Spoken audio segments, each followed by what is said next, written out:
This is a production of Cornell University. And I want to thank you for the great welcome and the great turnout. It's really an honor for me to be here. Susan mentioned that I work for a company called Indigo Ag, which is into the plant microbiome. We develop endophytes for the benefit of crop production. We also do partnerships with growers and risk mitigation. We characterize crops that are grown and segregate those and try to market that through identity preservation. I mention that because my job with Indigo is I head up university relationships and partnerships. Particularly in my job is to focus on those campuses that are of strategic interest and importance to Indigo. And Cornell is one of those. Cornell, I'd say Texas A&M is another. We do a lot with K-State. A lot of our work is in wheat. And so there's only really a handful of campuses, and we were a delegation from Indigo was here last August, and we had one-on-one visits with folks like Dr. McCooch and others. And we're not just interested in microbiology or the plant microbiome, but because of our interest in segregation and trying to market and capture greater value out of crops, crop quality, utilization, food safety, food performance, all of those aspects are important to us, and that's why I'm here. This is my third trip to Ithaca since last August. I've been here many times before through the biofuels work, but it's good to be back, and it's good to be back. And so, thank you for such nice weather. I came here from Brookings, South Dakota. I still live in Brookings, and I go to Boston 2 or 3 times a month, but my wife's going to have 35 below temperatures tonight, not wind chill factor. That's going to be the air temperature. So we'll have 50 below zero wind chill back home, and I won't be there. So thank you for that. One of the things that I've done at South Dakota State, there's just like any other institution, I imagine, there's some very interesting historical figures that have had an impact on agriculture, agricultural science, and we have our share of those at South Dakota State as well. And I'll really do a deep dive on one of them here today. That's Edgar McFadden. But there's a couple others as well that I might make mention of. And of course, these stories interweave with other places, including New York and Cornell. I do want to point out as I get going and developing this story that I've become passionate about, and actually I wake up at night with a new idea on where to search. I've been to Rockefeller Foundation archives, the National Archives, very many university archives, but I've had a partner in that, and she's in the room, Cindy Bartell. She didn't know I was going to introduce her, but Cindy's a postdoc here at Cornell in the Atkinson Center, and before she went to grad school, I was able to wrangle her into helping me out with some of these searches. And thank you, Cindy, because a big part of this was because of you. So thank you so much. She's just been wonderful to work with. So let's get into this story and who was Edgar McFadden and what type of advancement and contributions did he? I had the word contributions. What were his contributions to wheat improvement? Well, at least where I'm going to pick up on the story. The story begins before this, but I'm going to pick up on this story in Lisbon, New York. It's up in St. Lawrence County, just south of the St. Lawrence River. It was the first community established in that county, in that part of New York. I think it was 1801 or something like that the town of Lisbon was created. People think it was named after Lisbon, Portugal, but it's actually Lisburn or Lisburn, Ireland, that it's named after, just right outside in Northern Ireland. So an Irish community in New York. James McFadden was born in 1856 there. Lisbon is still there. It's about a population of about 4,000 people. And he was a college graduate of Portsmouth Teachers College or Potsdam's Teachers College in New York. So he got his degree and started a career in teaching. After he got his degree, he left New York and moved to central Minnesota to begin his teaching career. And he met a young lady there that was 8 years younger than he was, and that was Beatrice. They pronounce it Beatrice. Her name was Beatrice Stocking. And eventually they were married, and they moved and left Minnesota and homesteaded in Dakota Territory. South Dakota was not a state yet, but in the mid 1800s, they left Minnesota to homestead in Day County, South Dakota. And they had a family. They had 3 children. They had Lily. Lily was the oldest. Edgar was the middle child, Edgar Sharp McFadden. He was really the tail end child because the brother Clarence died in infancy at about age 1, which is not an unusual occurrence in that part of the world. This is where Day County, they lived just right outside of Webster, South Dakota. It's going to get down to about 40 degrees below zero there tonight. So that's the environment that they were living in. And by the way, winters were hard 100 years ago there as well. So the family underwent just tragic hard times for one reason or another, beginning in 1899. Clarence died in infancy. I still don't know what he died of, but it wasn't an uncommon thing for people to die as youngsters at that period of time. So that was a tragedy to the family. Meanwhile, they were farming. They're trying to make a living off of 160 acres of land in that part of the world. They had a couple milk cows and they had some chickens. And so Edgar and his dad would sell milk and cream and egg deliveries into the town of Webster. They lived 6 miles out of town. So he would be involved in that with those dairy deliveries. And he learned the value of hard work. And man, it was hard work. But Edgar was a unique individual. And that's a key thing to remember in this talk. He later wrote that by age 13, he had read the work of gosh, I'm having one of my senior moments there right now. So the Mendelian, he wrote Gregor Mendel's work, and that wasn't rediscovered. Remember, it was rediscovered in Europe in 1900.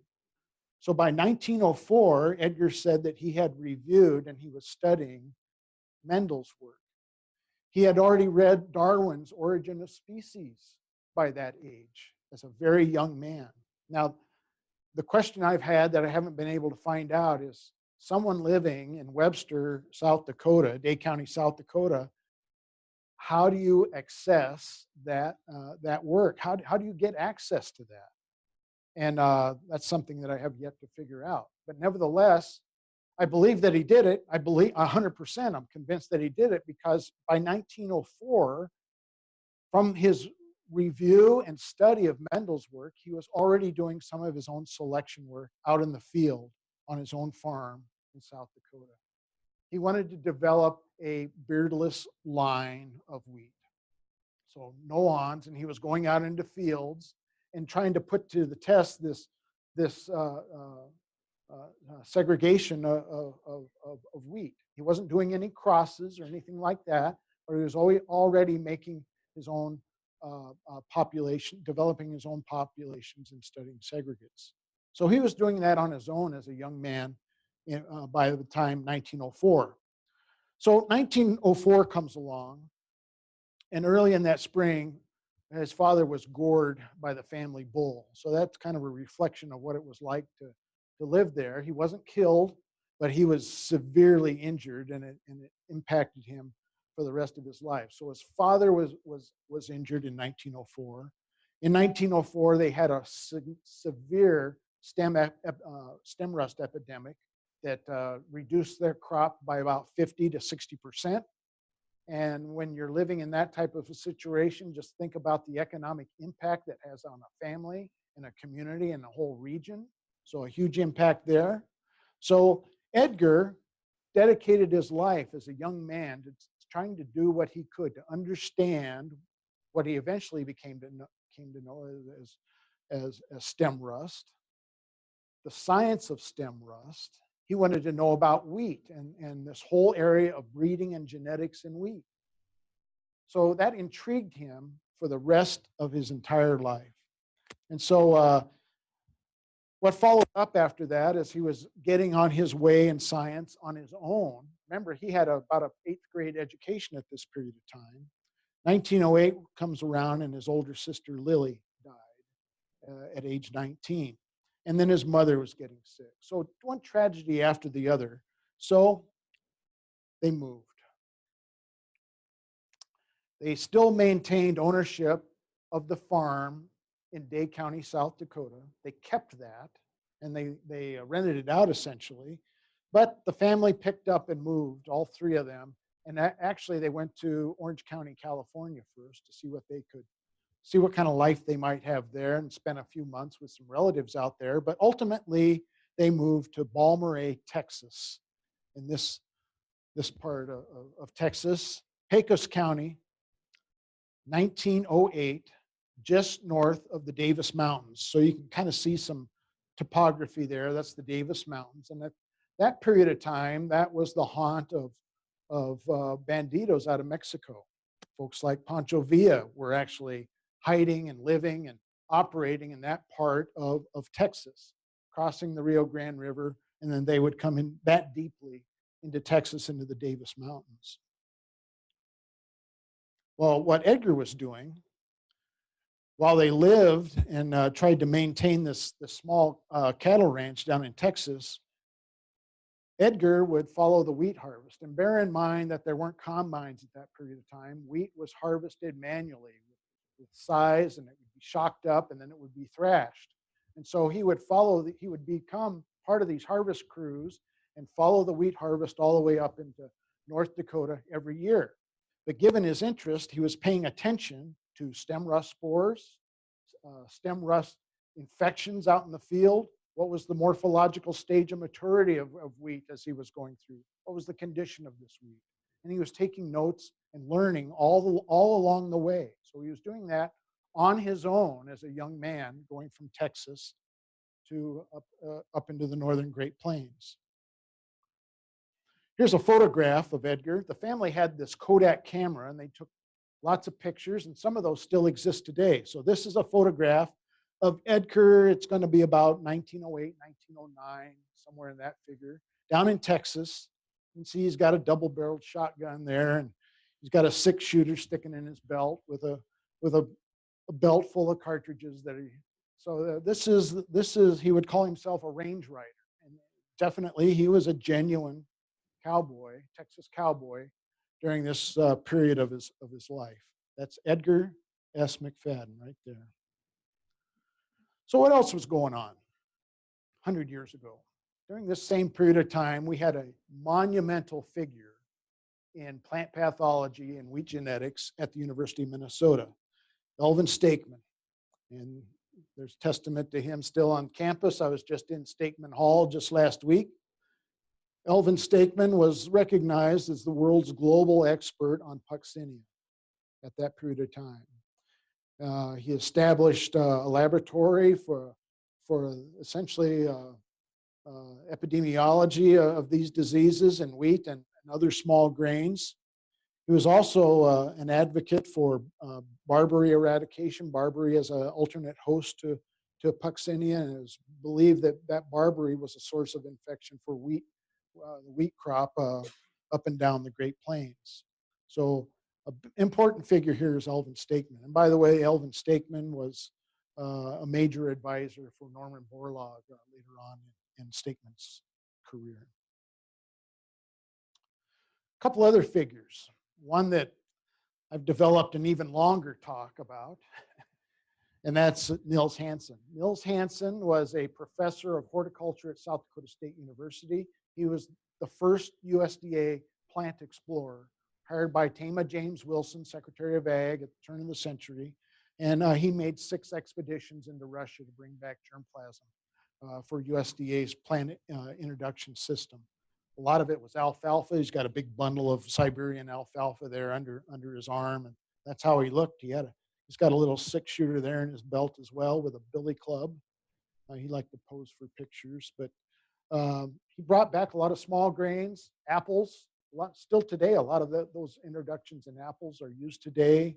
A lot of horticultural crops, cabbages, cucurbits, you mentioned it, alfalfa, crested wheatgrass, a lot of those things. Smooth brown grass were first introduced by Niels Hansen. And then Mark Carleton.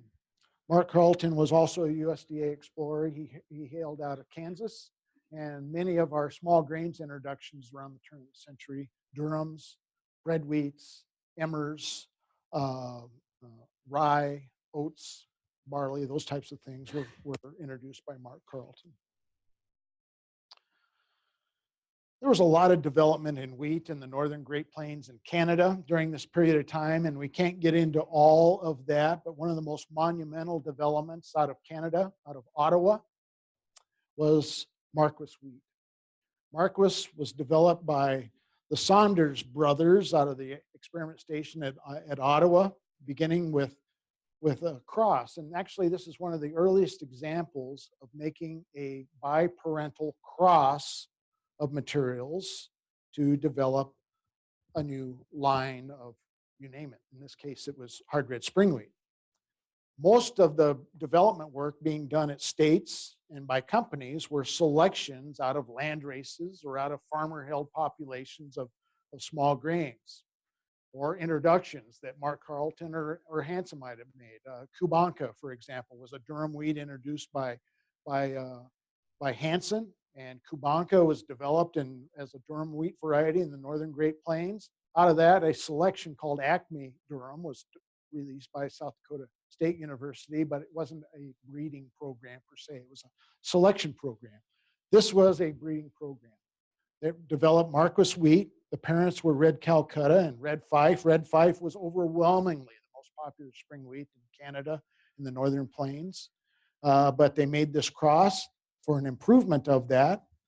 It was put into production in the early turn of the century in Canada, and ultimately arrived in the northern Great Plains in about 1912, but it had poor stem rust resistance.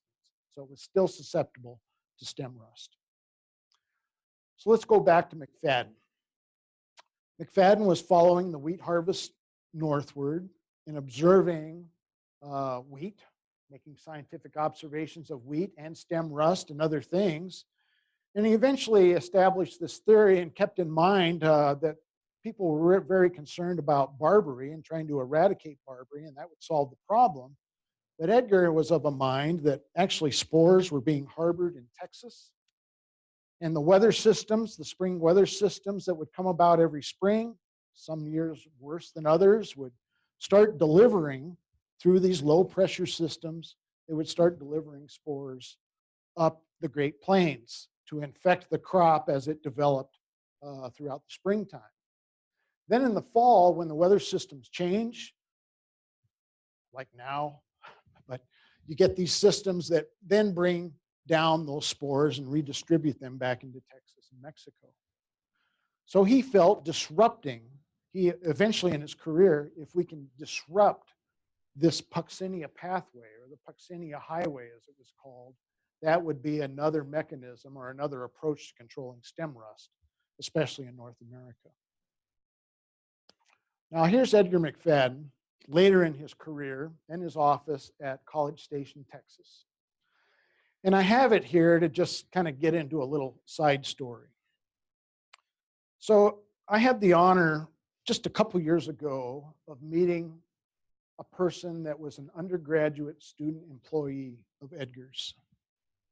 And he said when he went to ask for a job of Edgar in this office, sitting on a chair, he walked in, he went to go see Edgar, and Edgar was on that phone right there. But he said, "Come on in, sit down." So Edgar's sitting down, or Jim Fabian, the guy I talked to, was sitting down, and he was looking at this photograph on the wall. And I'll show you the photograph, but it's a very intriguing photograph. It's a photograph of some banditos and Edgar's father. And Edgar was noticing this guy kind of studying the photograph. And here's the photograph. So the man on the right-hand side standing is James McFadden, Edgar's father, down in Texas. and they're in the Davis Mountains. And the man in the dark coat on the horse is Pancho Villa. And they encountered Pancho Villa. So the story is, from Edgar through Jim Fabian to me, is that here Edgar is. Think about Edgar took this picture, and he's sitting somewhere back here with a guide. And the reason that they were out looking in this part of the area is the guide, the Mexican guide, Edgar's father and Edgar were looking for a new pasture to turn their cattle into. They were looking for grazing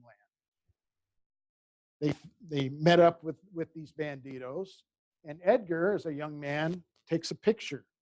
So click. Well, the bandito that's back here where Edgar was, where the camera is, a revolver comes out, and it's pointed right at Edgar's chest.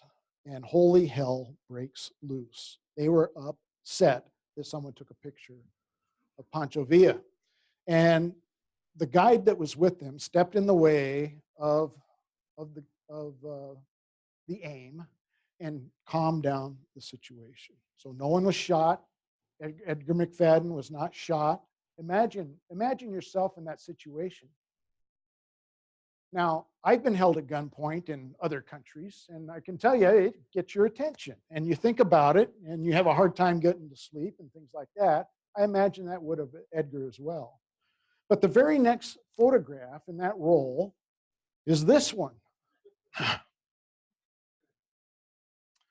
So the guide that they were with, the interpreter, did a really great job. Here you got these guys that are mugging the camera. You see the mountains in the background. And this guy looks like the meanest one right there. But look at the bandoleros of ammunition and all of that. But that's the encounter that he had.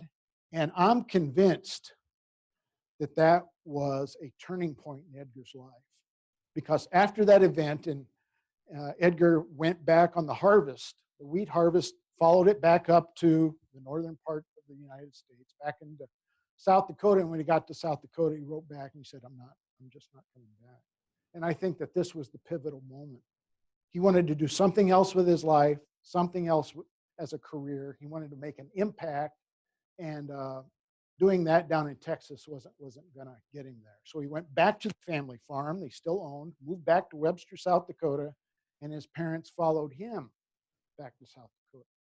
Now, the family still, to this day, still owns that land down by Balmorhea, Texas. I don't see how you can run many cattle out there, but nevertheless, that's what brought him back to South Dakota. And in 1911, Edgar went to school. Bear in mind, he had an 8th grade education. You can't enter into college. And so many of the land-grant institutions, like at Minnesota and North Dakota, elsewhere, they had an affiliated school called an Aggie school. It was really a boarding school. And it was put there as part of the initial land-grant mission to provide opportunity, because communities like Webster, South Dakota didn't have high schools. They weren't going to further their education in those communities. So Edgar entered into the Aggie School, or its official name was the South Dakota School of Agriculture. And since it was right across the street, it was on the campus of South Dakota State College, he got to meet a lot of the scientists, including Manly Champlin, who was there. And Manly was an agronomist and initial breeder at South Dakota State. And Manly was one of those people, and I think all of you in this room have those people that take you under their wing. They're your mentor, and they further your career. And Manly Champlin was that person for Edgar McFadden. So Manly hired Edgar. He knew that he had a winner because he was self-driven, he was inquisitive, he understood the science, and he wanted to learn more. So he was busy with small grains research throughout eastern South Dakota, working not just on wheat, but barley and other crops. And actually, Edgar, as a young man, and Champlin, they released, I mentioned Acme as a selection out of Kubanka durum wheat, they released that.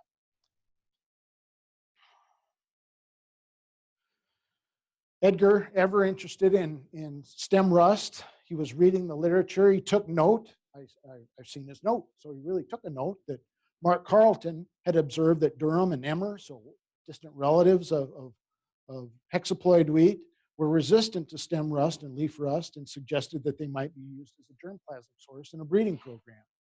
After that, the year later, John Cole at South Dakota State reported that his observation was that they were resistant to confirm they were resistant to stem rust.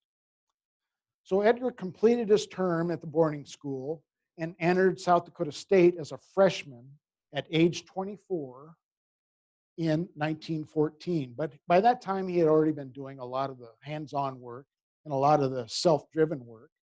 And I actually still have a lot of his papers in the collection that I've archived at the university. One of those is his English paper, English 10. That was the course. And the title of that paper was My Aim in Coming to College. And I think it describes what drove him throughout his life. And he said, having received a fair education in the School of Practical Experience in the University of Hard Knocks, boy, you talk about that episode with Pancho and Hard Knocks, at which institutions I learned it was usually the man with the scientific college training who comes out ahead in all fields of human endeavor. I have come to the conclusion that zeal, and he had zeal, but zeal without knowledge will achieve great things only with difficulty. He was looking to add to his knowledge. He had the zeal. He wanted to achieve great things. And he wrote that later on, that in 1913, he decided to achieve great things. And that great thing was to achieve stem rust and leaf rust resistance in bread wheat. 1913, he set his pathway. He was doing things like reaching out to the USDA Office of Plant Industry, asking for germplasm. Here's a letter I got out of the National Archives asking for some beardless barley. So he wasn't working on just wheat, but barley and corn, winter wheat. He had a publication, his first publication. They screwed up his name. They have it, he was E.S. McFadden, not E.A. McFadden, but the paper has E.A. McFadden. It was on some interspecific crosses that he was doing with rye. So back before we were developing triticales, he was doing these rye and triticum crosses. A lot of the conventional knowledge at the time, including coming out of places like Cornell and South Dakota State and Harvard, was that these crosses between species were impossible. And one of the rationales are, we know today that we have these varying genomes that we have in the triticums. We have emmer, which is a tetraploid. You have common wheat. Back then, they kept referring to it as Triticum vulgare. It's Triticum aestivum, which is a hexaploid with the 3 genomes. But because of these genomic differences, that it's impossible for these things to cross, and don't waste your time. But Edgar took this approach of start wanting to not listen to that and develop what he could in interspecific crosses. And one of his earlier attempts of that was in wheat-rye hybrids. There's this paper that I mentioned earlier on that was published in this genetics journal. But he had a much bigger activity and a much bigger project that he had underway. And he was developing, starting in 1913, his germplasm base, and he utilized his farm to develop that base. I mentioned Marquis wasn't an important variety at the time, and it didn't really come into the Dakotas until 1912. He had it in 1913, and he was doing some pure line selections out of Marquis, the best possible plants, and saving that seed. He obtained Yaroslav emmer as a plant introduction from USDA, so that's a tetraploid that he obtained seed of and grew that out on the farm. And he made selections of seed, or a selection from a single rust-free plant off of his farm at Webster, South Dakota. He was obtaining materials also from other lines of emmer. There was a White Spring emmer that he was working with. He was working with his own Acme Durham. Blue stem wheat was another landrace which was popular in the northern plains, the Dakotas, and into Canada. And then I can never pronounce this thing, but it's Umelo Durham, which was another introduction that the Minnesotans used as stem rust resistant source for Thatcher and other releases. So Edgar went about to make the impossible cross in 1916. And he did this. Lived in a boarding house about 2 blocks off of campus. And so he did this work in the backyard of his boarding house. And he would write that on July 4th, he was busy making these crosses while the rest of the city was out celebrating the nation's independence. But he spent the 4th of July and undoubtedly many other days paying attention to antithesis, but making crosses as he had learned to do in his preparation with other crops and other attempts before that. So he was putting his 2 or 3 years of crossing experience to work in this project. So here's the crossing block that he had in the backyard. He crossed with, I think this is amazing. The female parent was the tetraploid, Yaroslav Emmer. And he had Marquis, those selections out of Marquis as the male parent. Then he also crossed Marquis with another tetraploid, Acme Durham. White Spring Emmer was crossed with Marquis, and the other Durham entry was crossed with Marquis as well. So he made all these hundreds and hundreds of crosses in the backyard. I have Edgar's field notes that are in the archive at SDSU that go from 1915 to 1955.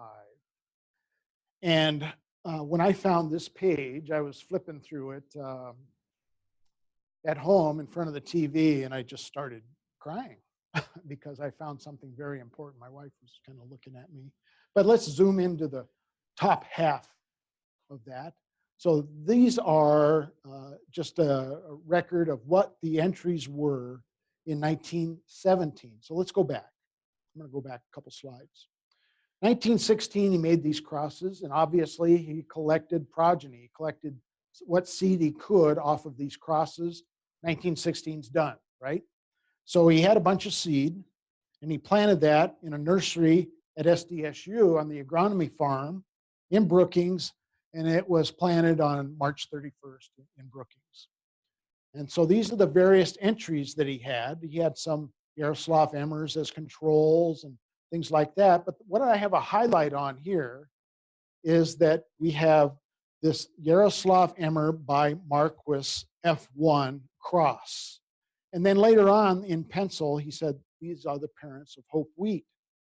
This was the only plant, one plant out of all that had viable progeny. He had one viable seed that came out of all that work. All those other crosses that I mentioned in 1916, nothing came of that in terms of viable seed. He had one plant that came out of this interspecific cross. Okay? So out of that, he planted that, and in 1917, off of this plant, he harvested about 100 seeds that were the beginning of his work, actually his life's work. But there were some other challenges that came in the way. 1918, what was going on in 1918? World War I. Edgar was a patriot. A lot of his family fought in the Revolutionary War. He was proud of his heritage and his family, and he was proud to serve the country. So South Dakota State and many other colleges hastened their graduating class. They graduated in April, not in May or June. They graduated in April so that they could get these folks out and to their postings as World War I was going on. So he graduated from South Dakota State in 1918, April 19th. And then that's his diary there on the left-hand side. May 4th, he said, well, I've gone and done it. I got married to Mabel Lucille Bleaksleaf, for better or worse. Boy, if I wrote something, well, I have written things like that, and but we won't go there. So they did a honeymoon out in the Black Hills, and then before the month was done, he reported for duty and was shipped off to Camp Lewis, Washington. But we always made the assumptions that you see here that he went on a harvest furlough, and it was common for those folks that were still posted domestically, they could go home and help harvest the crop because the crop was important to the war effort. And so we always made this assumption that Edgar said, I need to go harvest the crop. He just didn't tell them that it was 100 plants. But I have the letters that show otherwise. As soon as he was leaving in May, he was in communication with USDA and the Army to say, look, I got this important work going on at Highmore, South Dakota, and will I get a furlough to go collect these important samples? And they let him do it. USDA supported it. And so it was up front. It wasn't any kind of shenanigans. He got a harvest furlough to do science. And talk about having some forethought. I'm very impressed with that. So 1918 rolls along, and then November 11th, we have Armistice Day. Let's see if you can pick out the 5'4" Edgar McFadden out of this slide. It's obvious that no, Edgar is the guy third from the left in the front hand row. And he looks like someone that's encountered Pancho Villa. Only this time he's not going to run away. He's really looking at that camera, and I get a big kick out of that photograph. So while Edgar was at Camp Lewis in Washington State on November 7th, and I won't read this letter, but this is one of my favorite artifacts that we have. He had this newspaper, and he turned it sideways and put it into the typewriter and wrote this letter to his bride back in South Dakota, just asking, is war over or is it not? He's been hearing news reports that there's a discussion of treaty and armistice going on in Europe, and they're wanting to know whether they're going to ship off soon or they're going to get to go home. And he's also asking about what else was going on in 1918. Well, it was the horrendous flu epidemic that was going on. So he's asking about his father and other family members and the health of his mother, etc. But I love that he finishes it up as your husband, Private E.S. McFadden. Dear wife. Dear wife. Dear wife, your husband. Yeah. The war ended, and I didn't mention earlier that when he finished up, graduated from SDSU, his first job was working at Highmore, South Dakota. I spent a lot of my career at Highmore, South Dakota. If you blink while you're driving through it, you probably miss it. We used to send things there to really a stressful environment. It was about 80 miles about 100 miles west of Brookings. So he lived at Highmore. Well, a year later, after going to Camp Lewis, he was right back at Highmore to carry forward the cereal breeding program, especially his hybrids between Emmer and Marcus wheat. But with lack of federal funding, this sounds familiar, doesn't it? He was instructed to terminate the program by 1920. USDA, I have the letters from the National Archive. They tried to recruit Edgar to be in charge of the wheat program and move him to Washington, D.C. And he just didn't want to do that. He didn't want to be a desk jockey, he wrote. And so he decided to go back to the farm in Webster to farm and be a seedsman, and he got licensed from South Dakota State to take all this material with him and further along the development of this material on his own farm. You folks could go through this better than me. We'll try to make some salient points on this, but this is the generational advancement of the cross that he made between Yaroslav Emmer and Marquis. This was, the key points are, he advanced lines, he did a lot of bulking and population selections for plumpness of grain and things like that. He did this in various environments. Brookings it started, then it moved to Highmore for a couple years. Severe rust occurred in 1919, so a lot of nice selection pressure there, and in 1920. Then he went to the farm, his own farm in 1921 to continue to advance it. One of the years he got severe hail occurred, so he looked for those phenotypes that were resistant to that hail. Good stalk strength came out of that. 1924, by that time he had 63 selections that were grown in single rows or head rows. And by that time he was evaluating yield. It says stem rust, leaf rust, protein, and gluten. He didn't have a farinograph or mixograph or anything like that. How did he determine gluten? No, what he did was pop about half a dozen kernels in his mouth and chew it. That's what breeders were doing then. So you chew it to develop gluten, and so it was a subjective scale that people were doing. I still remember doing that when I was an undergraduate. You do that, you weren't collecting data, but you're just kind of doing a field assessment, and farmers do that today, folks. So they'll take a few grains, pop them in their mouth, start chewing it, crunch, crunch, crunch, but they're trying to determine what kind of gluten formation that you're going to get out of that wheat. He selected 3 lines ultimately.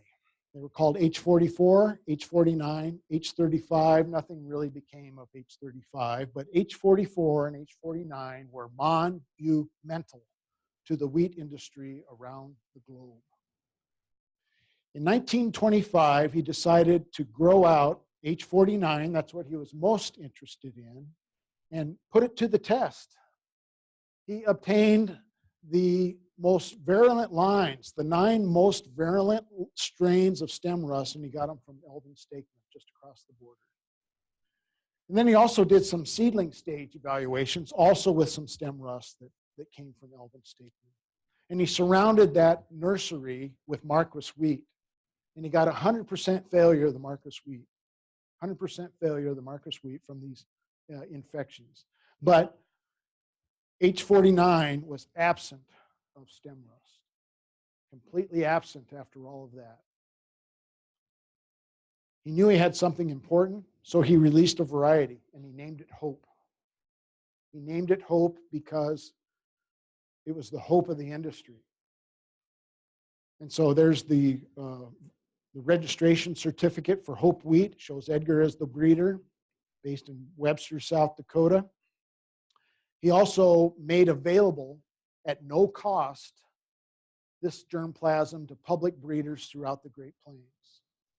So as a vice president in charge of intellectual property, giving away things for free it wasn't allowed really by Board of Regents policy, but just think of how important that was to developing stem rust resistant wheats throughout the Great Plains.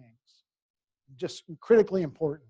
So he sent this out to his colleagues in several different states and in Saskatchewan. And by the way, by this time, Manly Champlin, his mentor, was at the University of Saskatchewan as a wheat breeder.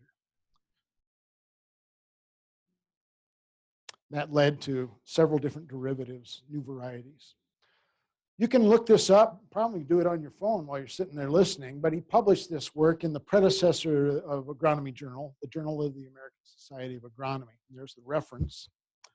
He published this in 1930, and it was just a description of everything that I just got done talking to you about. His description of how he developed Hope wheat and what his experiences were in this preceding thought that such a thing was impossible. And he wrapped it up with this to talk to that audience. And he said, here is good evidence that it is possible to breed into our common wheats desirable characteristics that are found presently only in different groups, such as emmer, durum, einkorn, rye, aegialops, and other related grasses. Very important. I think that's a very important paper. So he was age 34 at that time, and he had made a tremendous success that made a big splash in the wheat arena. And then USDA wanted him back. So they hired him back and started a new experiment station in Redfield, South Dakota, just north of Highmore. And that's where he raised his family, was in Redfield, South Dakota. But he talks about this period of time from 1929 to 1935 as the worst part of his career. Instead of leading his program and developing something like Hope, now he was serving a whole bureaucracy in USDA, serving other plant breeders, answering to people at the main office in Minneapolis, actually St. Paul. And so he didn't really enjoy that. Didn't like that at all. But he still had this theory that he developed that I talked about earlier. And that is, we have spores that are blowing up from the southern part of the country into the north and then being redistributed. And how is it that we're going to combat that? Coming here to talk at Cornell, I have to present. I love this photograph. I'd like to know where this building is. Anybody can. I'm not sure where it is, but this is the 6th Congress of Genetics in April 1932 here at Cornell. So we have some great people that attended. There's Edgar McFadden up front. Barbara McClintock is right there, also a participant. Nikolai Vavilov was at this event. Who knows that name? Just a monumental. A lot of times I ask that at other times. I don't know. Who was he? One of the most important figures out of in our area of work, and he hailed out of Russia. Nikolai Vavilov. And then I had Paul Popenow in here. He really wasn't an agronomist or crop geneticist. His brother Wilson Popenow was one of those plant explorers that I mentioned earlier. And his son Hugh Popenow I got to know as a soil scientist at the University of Florida. Paul Popenow was into human eugenics, and so he had an interesting and disruptive career during his lifetimes. A lot of interesting folks there. E.C. Stakeman signed up as a participant, but he's not in the photograph. And I just tragic. This is Nikolai Vavilov. This is his mugshot when he was arrested. I just grabbed this yesterday in my hotel room. I wanted to include it. You can see how he was kind of physically abused at his arrest in 1940 by the Stalin regime, and he died in 1943 in a gulag in Russia. Just tragic, a tragic end to a great person and a great mind. So Edgar was complaining to USDA, and he wanted to change his career. He said, I want to do something about stem rust more so than what I've been doing. And he said, if we can develop stem rust resistance in winter wheat and early spring wheats in Texas, what we will do is disrupt the spore base and lower the spore count so that less spores are blown up in the northern Great Plains. Send me to Texas. So they did that. They sent Edgar McFadden, moved him from his loved South Dakota, and he moved back down to Texas. And they stationed him at College Station, Texas, as a USDA assistant agronomist. By that time, Paul Mangelsdorf had already obtained Hope and H44 and had bred that into his winter wheat lines that he was developing in Texas. And as Edgar was arriving in Texas, Paul Mangelsdorf left to start his brilliant career in corn genetics at Harvard. So he left Texas A&M to go on to Harvard. And he left behind all this wonderful germplasm that had hope in it, left that back behind for Edgar to take advantage of, and Edgar did. So what did Edgar do, or what was going on? I want to touch about that. So remember the Barbary eradication program that the USDA, the US government, put millions of dollars into to eradicate Barbary and try to lower the spore base. And every black dot on this map is a farm where Barbary was eradicated. And you think about 100 years ago, we didn't have glyphosate, we didn't have 2,4-D, we didn't have herbicides to do that. So we did it with rock salt and with kerosene. You identify a Barbary bush or a plant, and you just kill it with these materials to just take it out. It wouldn't suffice to dig it out. You had to use these measures of rock salt or kerosene to saturate the soil with kerosene. That's a great idea. Nevertheless, where was the success? Here's 1935. Look at the percentage loss of the crop that we had to stem rust in Minnesota, North Dakota, South Dakota. 105 million bushels of loss to stem rust. Very little success and very little belief that Barbary control alone was going to be important to the control of stem rust. And we had some periodic other infestations later on there. Percent stem rust loss of 30% in South Dakota and 60% in North Dakota. Just think of the economic impact that had. It was enormous. It was huge.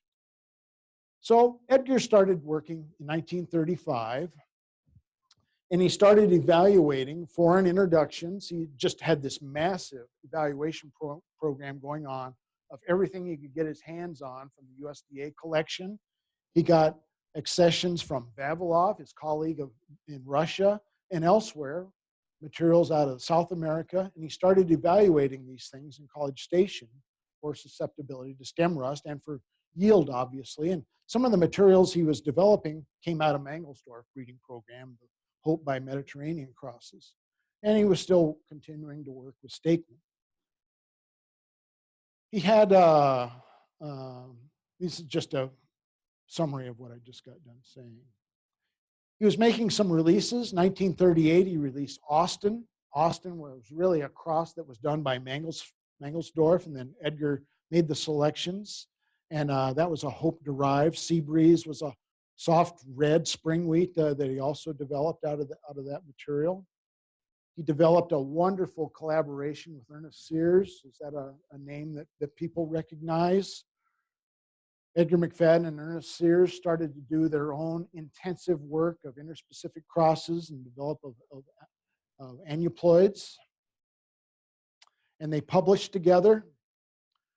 Edgar McFadden and Ernest Sears, 1946, The Origin of Triticum spelta and its Free Thrashing Hexaploid Relatives. The same title, 2 citations in the Journal of Heredity, volume 37, page 81, and also volume 37, 107. So kind of a version, or a part 1 and part 2. Interesting read, some of our earliest understandings of how wheat evolved over the years. A lot has changed since that paper, but it's an interesting paper. And he wrote in there, he said, McFadden wrote that he postulated in 1913 that vulgar wheats were fixed hybrids between Emmers and another wild relative. And he said he started preliminary experiments in the summer of 1913.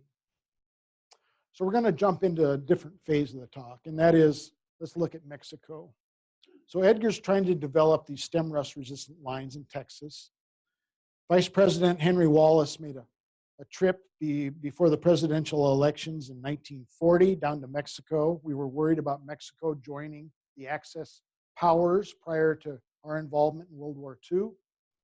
And he came back and said, you know, what we can do to prevent Mexico or mitigate the risk of Mexico joining the Axis powers is to help them with poverty and to help them with food security and bring some of our agricultural research expertise to Mexico. And he also wrote that if we do that, let's focus on beans, corn, and wheat. And if it's wheat, we're going to focus on stem rust resistance and nitrogen fertility to get the protein level up. So there was a delegation funded by the Rockefeller Foundation. Stakeman was part of it, Mangelsdorf. Bradfield, I believe, was on this as well. Dr. Bradfield out of Cornell. Are we in Bradfield Hall now, or we're in Emerson? We're next door to Bradfield. That's where that name comes from. They did a massive tour of the entire country to discern what the problems are of common people in Mexico, and including establishment of some of their operations in Chapingo, just right outside of Mexico City. With those recommendations of focusing first on stem rust, where are they going to go? Where are they going to get their materials? Well, they're going to go to Edgar McFadden, who happens to be living in College Station, Texas. And Edgar wrote back to this Rockefeller group, and he had 3 recommendations. I'll only provide 2 of those. And he said, let's do Chapingo Experiment 1. That's what his handwritten note said, Chapingo Experiment 1. And these are bulks from Edgar McFadden. He provided 60 bulks, including 15 crosses of some of Mangelsdorf material and some other materials with some other introductions that came out of South America. And he also provided his new variety, Austin. And then experiment 2 were wheat selections, 44 selections that he just provided. He said, start evaluating these. He laid out all the experimental designs and how to analyze the data. He just laid it all out for them in black and white and sent it and shared it. And that's what they did in Mexico. It was being led by Dutch Harar, George Harar, who later became president of the Rockefeller Foundation. But Dutch Harar took that advice and implemented it. And by the way, he was also doing some collections, accessions within Mexico itself to see if there might be something that underneath that selection pressure, there might be something of value. And so he started this program in Mexico in 1943. Ultimately, fast forward, by December of 1944, they had the 100 best phenotypes in the field, and then they drew those selections down to the 20 best. Now, this individual, Dr. Borlaug, he wasn't on the scene until December of 1944. Okay, so all that work had been done by the time Norman Borlaug arrived in Chapingo, Mexico. He had a wooden table with packets of seed. Much of this were hope derivatives that were provided, and the program was visualized and drafted by Edgar McFadden. But they were colleagues. They communicated with one another, but that's the start. That's the great head start that Norman Borlaug got. Ultimately, the Rockefeller Foundation identified 5 lines of promise that they increased to seed increase. They got 3 tons of Rockefeller Foundation number 211, a ton of this, 4 tons of 209, etc. 3 of these were hope derivatives from McFadden's selections in Texas. So the crosses weren't made in Mexico, they were made by McFadden at Texas. McFadden was hired as a consultant by the Rockefeller Foundation and made a site visit in 2008. He looked at the information, did site visits. Long story short, Rockefeller 2012, so there's 2012, that's a Trigo Supreme by 116 cross. That was eliminated and discarded, but everything else was advanced for variety release, including the 2 that had a hope background was released as Supremo and another as Frontera. And these were released as varieties by the Texas Agricultural Experiment Station. It's in crop science as the variety release. And Edgar McFadden in that information was named as the breeder of the material. The target audience were farmers not only in Texas, but in Mexico. And the idea was to have a stem rust resistant line dominating the landscape to disrupt stem rust spore development and thereby protecting the rest of the core of the United States. This is one of those things that you get from the family, and when you open up the files, you say, wow, where did this come from? This is a photograph in the Houston Chronicle of Edgar and Norman Borlaug talking with a farmer in Texas about Supremo, and the farmer was very happy and impressed with the yield he was getting out of that particular variety. Kind of a testament, 1951, so late in the utility of Supremo. And I say late in the utility because a letter came out in 1950 out of the Russ lab at the University of Minnesota, out of Stakeman's lab, that trouble was brewing. A new race 15B, was making its presence in the northern Great Plains. It's the most virulent race ever isolated in North America, and it was starting to take out varieties that were previously deemed to be resistant to stem rust. Long story short, eventually it made its way and got established in the southern United States as well, including Texas and including Mexico, and it essentially took out Supremo. So the breeding program under Norman Borlaug, they had to develop varieties that were a combination of hope background and Kenyan backgrounds to be able to withstand stem rust in seedling stages as well as adult stages. George Harrar wrote this about McFadden in '51, and he called him Dr. McFadden. He never had a PhD, but he had, by that time, an honorary doctorate from South Dakota State University. So he was calling him Dr. McFadden of College Station, provided bulk wheat in the early days of the program in Mexico.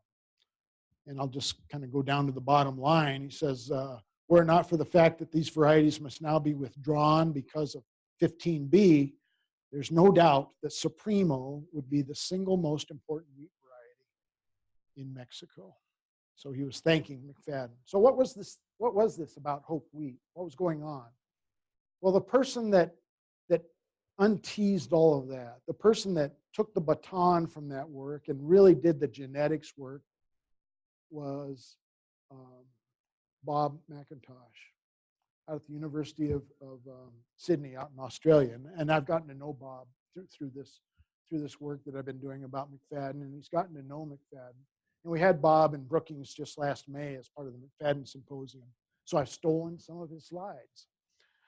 And Bob, so what Bob said about hope in H44 is that, yes, indeed, at the time of release, hope and H44 were highly resistant to stem rust, and it goes back to a couple important genes. One of those used to be SR1. It's recognized as SR9D was one, and that's primarily the source of resistance for seedling stages of resistance in these varieties. Then there's SR2, and SR2 is still recognized as the most important resistance gene to adult stages of stem rust. Stem rust expression in adult plant stages. We're still counting on SR2 in varieties and places against UG99 and other problems that are out there. So it's about SR2 and SR9. I'm running out of time, so I'm going to go through these a little bit quicker. So that's the bottom line that we have right there. SR2 has some pleiotropic effects. We always see some black, pseudo-black chaff or brown necrosis in varieties that are expressing SR2. One is linked to the other. That's it's not a very attractive trait to have expressed in wheat. The wheat industry, millers don't especially like it. It doesn't really impact the yield or impact the quality or performance per se, but it is an anti-quality trait that people don't like. But if you see black chaff, you have SR2. So it's a nice marker to be used for if SR2 is what you're looking for, and you can see some of it. Sometimes SR2, or the black chaff, causes a misdiagnosis with other diseases like bacterial wilt. So it causes people to unnecessarily treat fungicides on those types of varieties. Okay, I'll head into the finish line here. Just talk about recognition. 1945, so as the World War was ending, this article comes out, written by A.W. Erickson. Actually, I didn't know this was in existence until Cindy sent it to me. But this is a little write-up that sold for 25 cents at Rexall stores and things like that. And it was about McFadden and how he developed hope. And it's essentially the same thing that was published in 1930, but it had some other information in that. And in this article, this little booklet, Erickson attributed winning World War II to hope wheat, because a war is fought with guns and butter, right? So we have to feed our troops. We have to feed the people that we are occupying and liberating. So because of our development in wheat and the success that it had on the wheat industry, we could occupy and save Europe, post-war Europe, and we could save post-war Japan because of the abundance of wheat that we had during that period of time. And we would not have had that if not for hope. And so he was attributing to that. And by the way, I've drank that Kool-Aid myself, obviously. That led to other honors and recognitions. Reader's Digest had a big write-up on him. In Texas, he was a Scroll of Honor in the Chemurgic Society. I'll talk a little bit about October 10th, 1947, McFadden Appreciation Day back in South Dakota. The governor was there. And you can see he's a fellow of the American Society of Agronomy and others. So a whole host of honors and recognitions. The state of South Dakota, because of his work in Texas, recognized him for disrupting the spore base and saving wheat industry up and down the Great Plains. The state of South Dakota brought him back, and they built this granite monument to Edgar McFadden in his hometown of Webster, South Dakota. There was a big deal. The governor was there to speak. I have all the speeches and such. And that's Edgar there receiving his recognition. And that's how it looks today. Well, not today. It's under 3 feet of snow today. but that's how it looks today. It's still there in Webster, South Dakota. And when I'm driving down Highway 12, I always make a stop there. That's some illustrations in the Reader's Digest article. USDA recognized him with the Distinguished Service Award. It was bestowed on him in the National Mall. There's a theater there by the Washington Monument right there on the mall, and that's where Edgar received his recognition in D.C. It was at this graduation event that he got the honorary doctorate degree at South Dakota State University. In 1955, he received a letter from the John Scott Medal Award people. So the John Scott Award is very prestigious. You might not have ever heard of it, and I didn't hear of it until after I was diving into McFadden. But it goes to the most deserving men and women whose inventions have contributed to some outstanding outcome. And it started in the early 1800s by John Scott. He was a Scottish druggist, and he entrusted money to the city of Philadelphia, which was the heart of our innovation. It was the Silicon Valley of the United States back in the day. And so he gave this money in trust to the city of Philadelphia to periodically recognize those people that make monumental, innovative contributions to society. And some other recipients have been Madame Curie and Thomas Edison, the Wright brothers, Jonas Salk. You recognize all of those names, and he got a letter saying, we would like to know about you because we're considering you for this honor.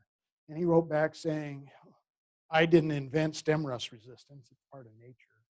So they had to convince him to be cooperative. They asked Elvin Stakeman to support his nomination, and Elvin kind of said, oh, okay, but he's no one really special, because we were releasing Thatcher and other lines as well, and that was Elvin Stakeman, really. Nevertheless, they were persistent, and they conferred this honor onto Edgar McFadden. He received it at the AAAS meetings in, I think it was in Atlanta in December, late December of 1955. And then 10 days later, Edgar passed away. So there's his headstone. Cindy and I have visited his headstone in College Station, and it says, "A workman that needeth not be ashamed." He died in his sleep. Through this work, I've gotten to know the family very closely. Cindy and I are both honorary family members. They call us cousins and all of this, so we're very much involved in this effort as a family. So he was a workman that needeth not be ashamed. Just think about what he went through. He was the son of pioneers and community developers. He himself was a farmer, and he practiced agricultural science, made a life of self-sacrifice and a commitment to science. He was self-driven, self-motivated. He often called how proud he was as a veteran that heeded the nation's call to the colors. I like that term that he used. He used another term that I forgot to mention that I love, and that was radical plant breeding, this notion of interspecific crosses 100 years ago that was thought to be impossible. He called that radical plant breeding. And he would give seminars on radical plant breeding. And I hope all of you that are plant breeders are radical plant breeders as well, to carry forward that legacy. Numerous crop varieties that he released in his career. And I believe he was the most innovative plant breeder during that period of time, 1913 to 1956. So with that, that's the end of my talk. And thank you so much for this welcome and for a great audience. I can take some questions if there's time. This has been a production of Cornell University, on the web at cornell.edu.